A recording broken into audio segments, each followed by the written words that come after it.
ಗೌರವಾನ್ವಿತ ಅತಿಥಿಗಳೇ ಮತ್ತು ಸಭಿಕರೇ, ಈ ದಿನ ನಾನು ಮಾತನಾಡುತ್ತಿರುವ ವಿಷಯ ಸಾಂಸ್ಕೃತಿಕ ನಾಯಕ ಬಸವಣ್ಣ. ಬಸವ ಗುರುವಿನ ಹೆಸರ ಬಲ್ಲವರಾಗಿಲ್ಲ, ತುಸಿ ಮಾತನಾಡಿ ಕೆಳದಿರು ಮೂಲೋಗಕ್ಕೆ ಬಸವಣ್ಣನೇ ಕತ್ತರಿಸುವಜ್ಞ ಎಂಬ ಸರ್ವಜ್ಞನ ನುಡಿ ಬಸವಣ್ಣ ಸಕಲಕ್ಕೂ ನಾಯಕ, ಸಾಂಸ್ಕೃತಿಕ ನಾಯಕ ಎನ್ನುವಂತಹ ಮಾತನ್ನ ಸ್ಪಷ್ಟಪಡಿಸುತ್ತೆ.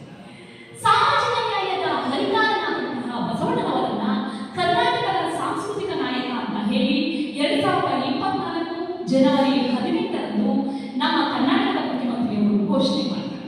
ಪ್ರಥಮ ಬಾರಿಗೆ ಸಾಂಸ್ಕೃತಿಕ ನಾಯಕ ಈ ಪದದ ಅರ್ಥವನ್ನ ವಿಶ್ಲೇಷಣೆ ಮಾಡೋದು, ಸಂಸ್ಕೃತಿಯ ಪ್ರತೀಕ, ಒಬ್ಬ ವ್ಯಕ್ತಿ ಅಂದ್ರೆ ಹೀಗಿರ್ಬೇಕಪ್ಪ, ನಮ್ಮ ಭಾರತೀಯ ಸಂಸ್ಕೃತಿಯ ಪ್ರತೀಕ, ವ್ಯಕ್ತಿ ಅಂದ್ರೆ ಹೀಗಿರ್ಬೇಕಪ್ಪ ಅಂತಕ್ಕಂಥ ಪ್ರತಿಪಾದಿಸತಕ್ಕಂಥ ವ್ಯಕ್ತಿ ಬಸವಣ್ಣ.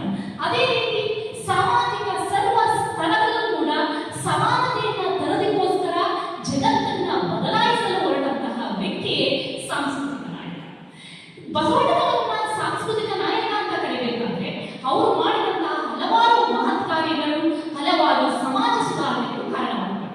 ಪ್ರಥಮವಾಗಿ ಜಾತೀಯತೆಯ ನಿರ್ಮೂಲನೆಗಾಗಿ ಶ್ರಮಿಸಿದ್ದು, ಸರ್ವ ಸಮಾನತೆಯುಳ್ಳಂತಹ ಲಿಂಗಾಯತ ಧರ್ಮವನ್ನ ಸ್ಥಾಪನೆ ಮಾಡಿದರು. ದಯವಿಲ್ಲದ ಧರ್ಮದಾವುದಯ ಅಂತ ಕೇಳ್ಕೊಳ್ತಾ ಬಸವಣ್ಣನವರು ಮೌಢ್ಯ ಸಮಾಜದ ವಿರುದ್ಧ ತೊಡೆಗಟ್ಟಿ ನಿಂತು ಅಸ್ಪೃಶ್ಯತೆ, ಜಾತೀಯತೆಗೆ ವಿರುದ್ಧವಾಗಿ ಬ್ರಾಹ್ಮಣರ ಮಧುವಸನಗಳನ್ನು ಮಾದರ ಶೀಲವಂತರಿಗೆ ಕೊಟ್ಟು ಮದುವೆ ಮಾಡಿ ಲಿಂಗವಂತರಲ್ಲಿ ಜಾತಿ ಇಲ್ಲ ಅಂತ ಪ್ರತಿಪಾದಿಸಿದರು. ಅದೇ ರೀತಿ ಸರ್ವ ಸಮಾನತೆಯುಳ್ಳಂತಹ ಲಿಂಗಾಯತ ಧರ್ಮವನ್ನು ಸ್ಥಾಪಿಸಿ ಅದರಲ್ಲಿ ಮಾದರ ಹರಳೆಯರಿಗೆ ಲಿಂಗ ದೀಕ್ಷೆಯನ್ನು ಮಾಡ್ತಾರೆ. ಅದೇ ರೀತಿ ಅನುಭವ ಮಂಟಪವನ್ನು ಸ್ಥಾಪನೆ ಮಾಡಿ ಅಲ್ಲಿ ಮಾದರ ಚೆನ್ನಯ್ಯ, ಡೋಹರ ಕಟ್ಟಯ್ಯ, ಕುಂಬಾರ ಗುಂಡಯ್ಯ, ಆಯ್ದಕ್ಕಿ ಲಕ್ಕಮ್ಮ, ಹಂಪಿಗಳ ಚೌಡಯ್ಯ, ಹೀಗೆ ಎಲ್ಲ ಜಾತಿ ಧರ್ಮದವರನ್ನು ಸ್ವಂತ ಅಣ್ಣ ತಮ್ಮಂದಿರಂತೆ ಕಾಣ್ತಾರೆ ಬಸವಣ್ಣನವರು.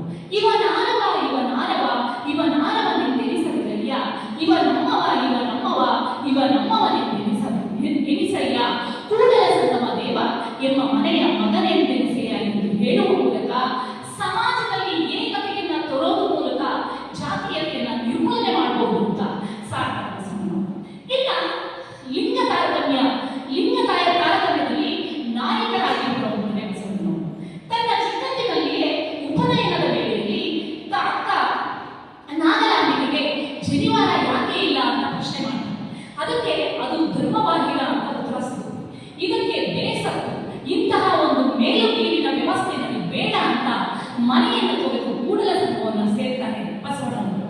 ಅಲ್ಲಿ ಅನುಭವ ಮಂಟಪದಲ್ಲಿ ಮಾತೆ ಅಕ್ಕ ಮಹಾದೇವಿ, ಅಕ್ಕ ನಾಗಲಾಂಬಿಕೆ, ಹಾಗೆ ನೀಲಾಂಬಿಕೆ, ಇಂತಹ ಆಯ್ದಕ್ಕಿ ಲಕ್ಕಮ್ಮ, ಹಲವಾರು ಶಿವಶರಣರಿಗೆ ಅವಕಾಶವನ್ನು ನೀಡಿ ಸಮಾಜಕ್ಕೆ ಬೆಳಕನ್ನು ತರ್ತಾರೆ ಬಸವಣ್ಣನವರು.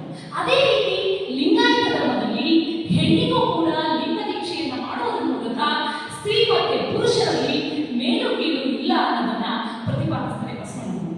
ಇನ್ನ ಬಸವಣ್ಣನವರು ಬಡವರ ಬಂಧು, ಕಾಯಕ ಸಿದ್ಧಾಂತದ ಹರಿಕಾರ.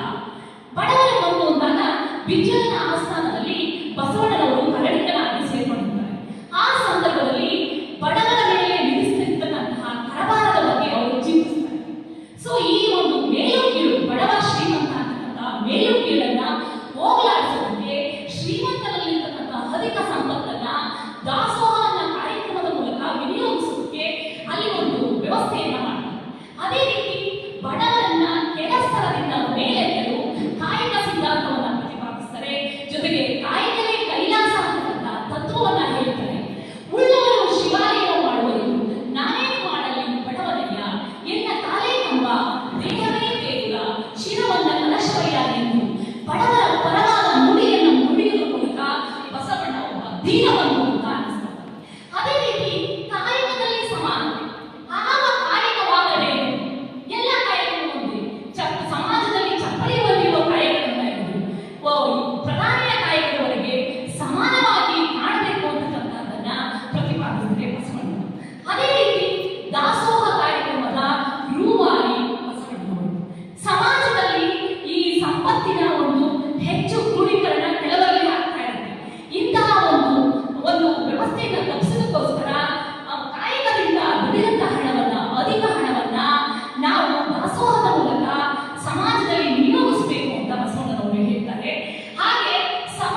ಪ್ರತಿಪಾದಿಸ್ತೇವೆ ಅಂತ ಹೇಳ್ತಾರೆ ಬಸವಣ್ಣನವರು.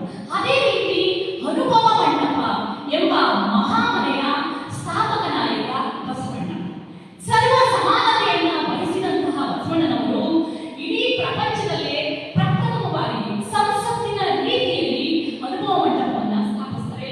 ಇಲ್ಲಿ ಸರ್ವ ಧರ್ಮಕ್ಕೂ ಅವಕಾಶವನ್ನ ಕೊಡ್ತಾರೆ. ಇಲ್ಲಿ ಮಾದರ ಚಂದ್ರಯ್ಯ, ಡೋಹರ ಚಕ್ಕಯ್ಯ, ಕುಂಬಾರ ಗುಂಡಯ್ಯ, ಹಾಗೆ ಹಾಯ್ದಕ್ಕಿ ಲಕ್ಕಮ್ಮ, ಅಂಬಿಗರ ಚೌಡಯ್ಯ ಇಂತಹ ಹಲವಾರು ಶರಣರಿಗೆ ಈ ಅನುಭವ ಮಂಟಪದಲ್ಲಿ ಅವಕಾಶವನ್ನು ನೀಡುತ್ತಾರೆ. ಅದೇ ರೀತಿ ವಚನ ಸಾಹಿತ್ಯದ ರೂವಾರಿ ಬಸವಣ್ಣನವರು.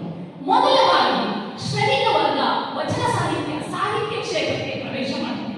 ಇದಕ್ಕೆ ತಳಹದಿಯನ್ನ ಹಾಕಿದವರು ಬಸವಣ್ಣನವರು ಅಂತ ನಾವು ಹೇಳ್ಬೋದು.